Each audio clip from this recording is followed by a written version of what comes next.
WWE is now backing Vince McMahon in Janel Grant's lawsuit. So the new angle to the Janel Grant lawsuit is that WWE this Wednesday filed a memorandum and is now backing Vince McMahon's assertion that Janel Grant cannot take Vince or WWE or John Laurinaitis to court because her own lawyer, who looked over the original NDA, insisted on having an arbitration clause. So this is going to be a big sticking point going forward for a while. So here's the quote. Simply put, Grant has no claims actionable in this court because the separation and non-disclosure agreement she signed with McMahon and WWE, the monetary benefits of which she concededly accepted and retained, contains an arbitration provision that unambiguously precludes this court from adjudicating her claims, WWE further said.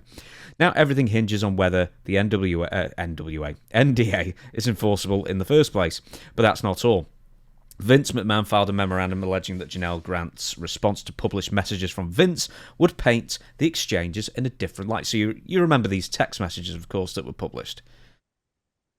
It was so they're not going. So it's not going to be a civil trial. It's going to be arbitration. That's what WWE and Vince McMahon and Johnny Ace are very much hoping for. But Vince McMahon is also talking about text messages, and here's a quote. Ignoring her being Janelle, obligations to keep the nature of their relationship or the dispute private, the complaint unnecessarily includes private sexual text messages from defendants without including any of plaintiff's responses to those texts. Responses which are equally and often more aggressive and provocative than defendants' communications and show not only that relationship was consensual, but also that in many instances the plaintiff was the initiator. So that's an interesting spin on things, is that there's none of Janel Grant's. So no ruling has been made on this. No, they're still arguing whether this should go to court or arbitration first.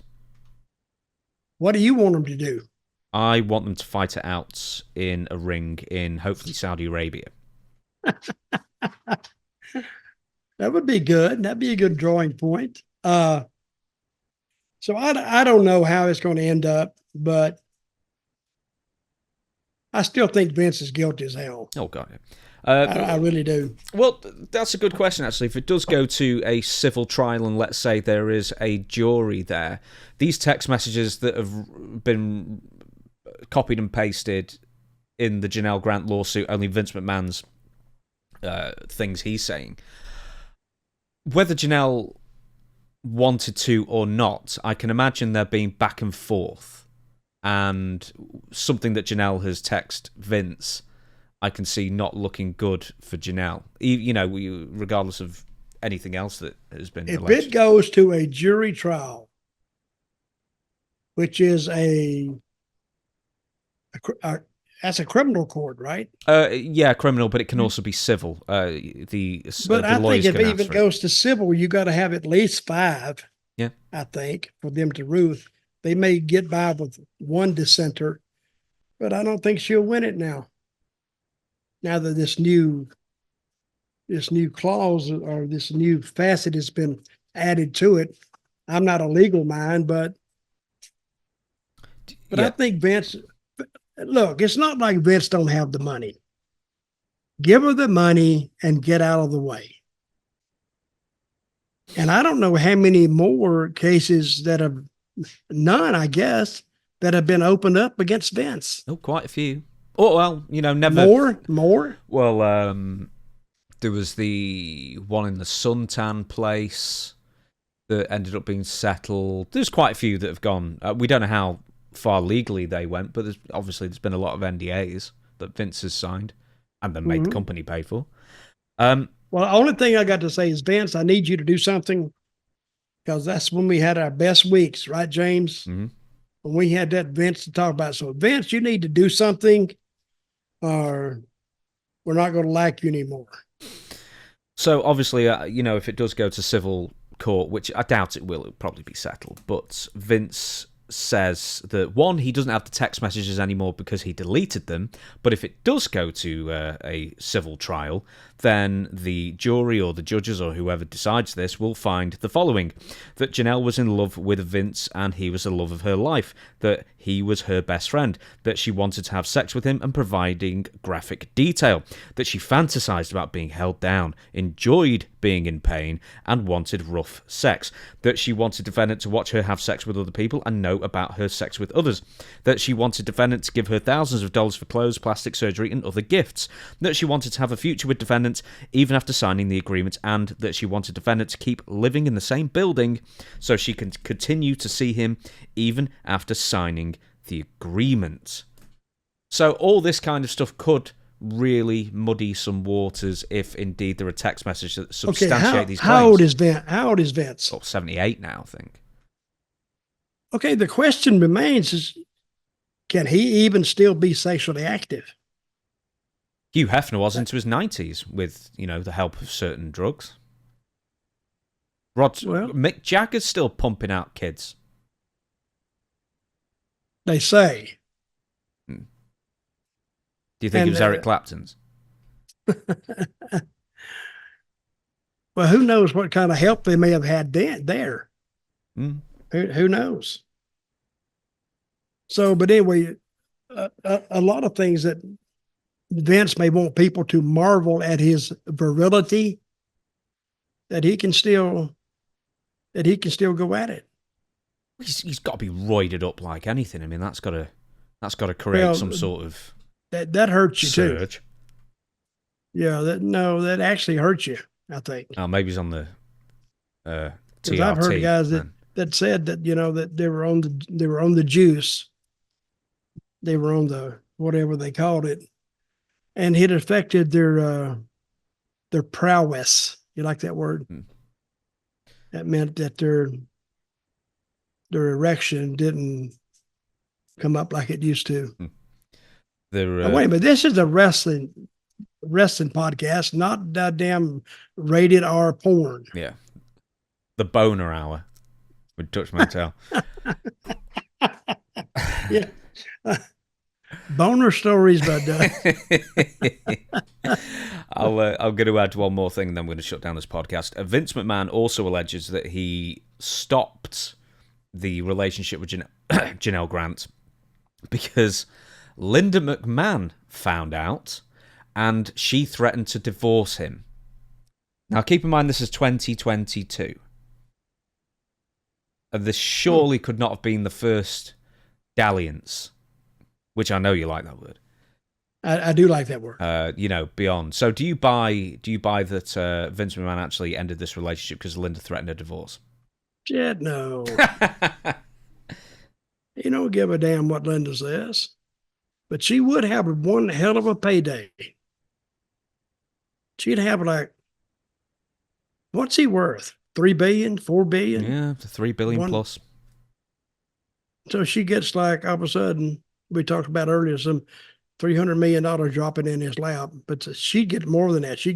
If she got half of it, I mean, she don't got to work now. So I think she would take that money just to, even if it wasn't that much, she would take enough that she would hurt Vince's feelings. Because he lives by money. And that's the only thing on his mind is money, money, money, money, money. So there's something else with the arbitration thing here, because do you remember, and I'm sure you'll know, the first disputes that arose after this non-disclosure agreement was signed was that Vince McMahon didn't pay the remaining money. Yes. So by the letter of his own non-disclosure agreement, he was the one in violation. Yeah. To begin with. And then when they started when did he pull out of that thing? When they started talking about selling the company? No. So what happened is the NWA, I'm going to keep saying NWA, NDA was signed. Then a month later, an anonymous email was sent to WWE headquarters describing the nature of the relationship. And then he was ousted a couple of months later. So, yeah, there was, and then at some point there was a non-payment being made. See, your headline when you first started this was that the WWE are now going to defend Vince as a company. Is that what you said? Yeah, but the WWE were named in the lawsuit, I believe, as well. So I think it makes sense that they would be on against Janel Grant and siding on with Vince. I don't know about that. Anyway, the point I was going to make before is, shouldn't have Vince, when obviously there was a dispute with Janel Grant, shouldn't have Vince gone to arbitration first before stopping payments by the letter of his own NDA? Well, he just didn't say anything, did he? No, he just didn't send the check. He just didn't get any money. Well, it's hard to say. Like, you expected $1 million in a check in the mail or however it comes, and it's not there. Hey, did you check the mail today? Yeah. I haven't think for me? No. You sure? Yeah. Then the next day, no check, no mail, no nothing. After about a week, I guess you got the message, don't you? And do you think she tried to call, or she had an attorney try to call? That's a good question. I wonder. Or maybe did she just go and to... what would be their answer? Well, they've broken the agreement. This story here, the backstory. I mean, the front story is enough, but the backstory, that's where the details are. And that's what when we get them, folks, we're going to be sending them right along to you. Mm-hmm. But there's a lot more to this story that they're not let anybody in on. Well, when the text messages, apparently, if it ever does go to beyond arbitration, or even if arbitration is seen to be what needs to happen instead of going to court, it would be interesting to see Janel Grant's text messages, because apparently she has them, and we'll see what she said to Vince, because I would be very interested. Why would she have them if Vince deleted all of his? Well, she kept all of them. I mean, she's screen grabbed them and put some of them in her lawsuit. Yeah, but it doesn't matter whether the individual deletes them or not. The company has them. I mean, the phone company has those. Don't they have them? I can't imagine they keep them indefinitely. That's the thing. I don't think they keep all text messages indefinitely. And apparently they can't get the text messages off Vince McMahon's phone, because if they could recover the messages, he would have posted Janel Grant's responses. So apparently they can't. I don't think we're getting a straight scoop on that. So anybody out there with any phone knowledge of whatsoever, how long does it take for them to delete tweets? I mean, messages back and forth, private messages back and forth between two parties? Does it take them a year, 2 years, or what?